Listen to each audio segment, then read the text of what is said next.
Once I realized that common knowledge was the key to understanding why we often avoid saying what we mean, I began to see common knowledge popping up in more and more areas of our social life and explaining a number of puzzles.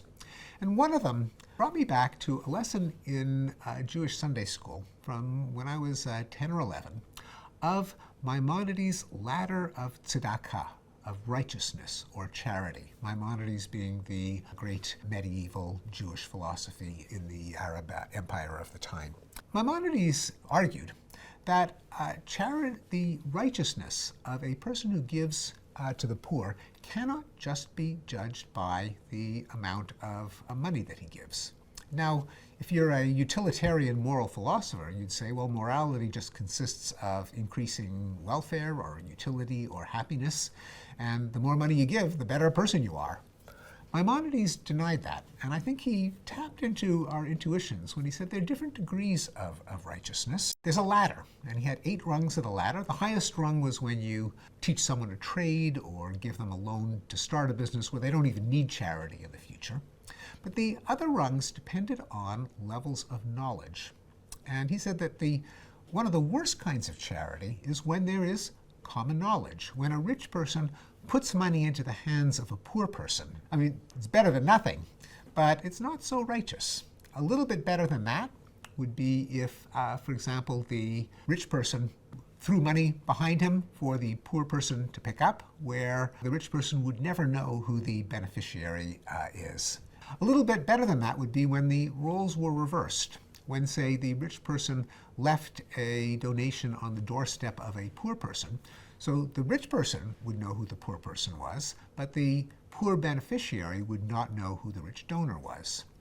Still better than that would be what scientists would call a double-blind scenario, where, say, the donor would leave a gift or a package in a public place in which the poor person could retrieve it, and neither one would know the identity of the other.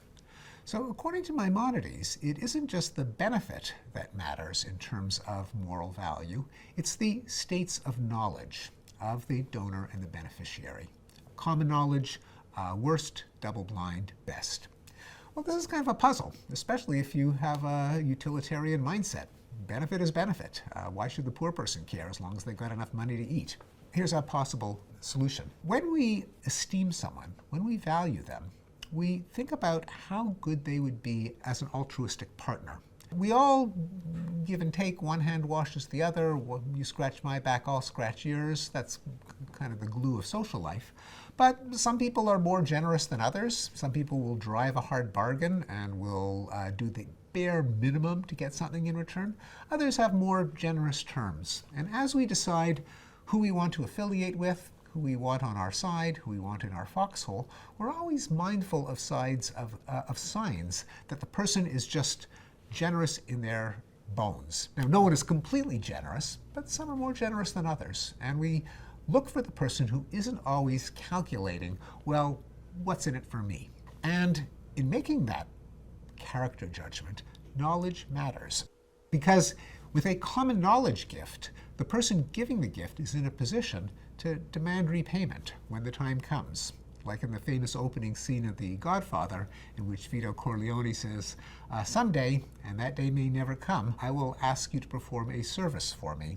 And on that day, I hope you will remember the justice that I have given you on my daughter's wedding day. Now, that's not the kind of situation that you really want to be in after accepting a favor, namely, for the rest of your life, knowing that you owe a favor back. And that's what happens when a donation is common knowledge. On the other hand, if it was purely anonymous, then the beneficiary would get all the benefit, but they wouldn't be on the hook to repay it. The kind of person who would make that donation is a kind of person who clearly isn't just in it for the last penny, but is generous deep in their bones. So with a couple of grad students and postdocs, Julian DeFreitas, Kyle Thomas, Peter DeScioli, we tested Maimonides' idea, at least with our modern twist, namely that a nature of character assessment or partner choice that drives the kind of intuitions behind Maimonides. Hate to interrupt.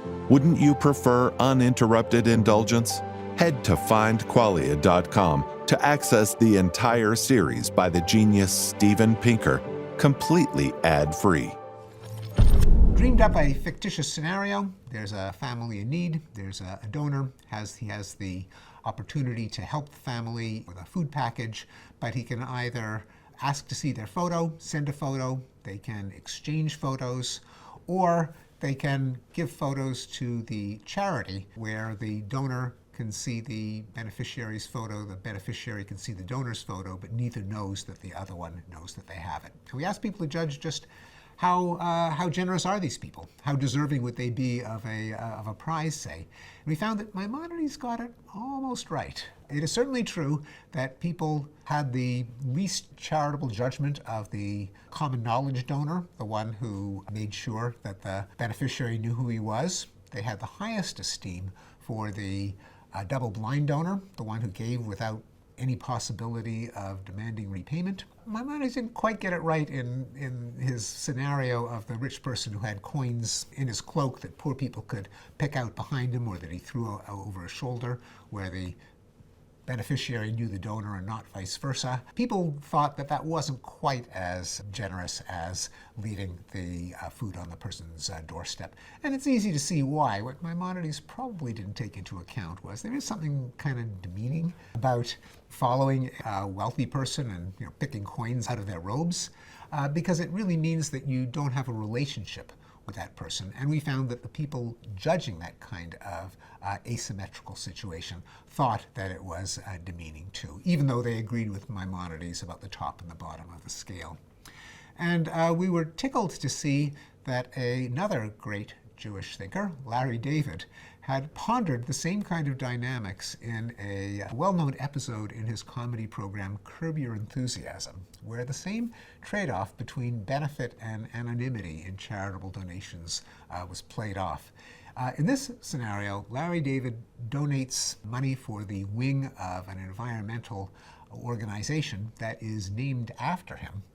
Then he learns to his chagrin that his arch-rival, Ted Danson, has also donated money for the other wing of the building, anonymously, but it leaks out that he was the anonymous donor. Faux anonymity was the title of the show. And so Ted Danson got the benefit both of getting credit for having made the donation and getting extra credit for being anonymous. Now that's contradictory, paradoxical, but because of the way the leak happened, he got the benefit of both, to the chagrin of Larry David. And so that the way in which we paradoxically value both the benefit that a gift conveys, but also the lack of opportunity to parlay the favor into repayment, drives our psychology of attributions of righteousness in a way that seems paradoxical, but that ultimately can be explained.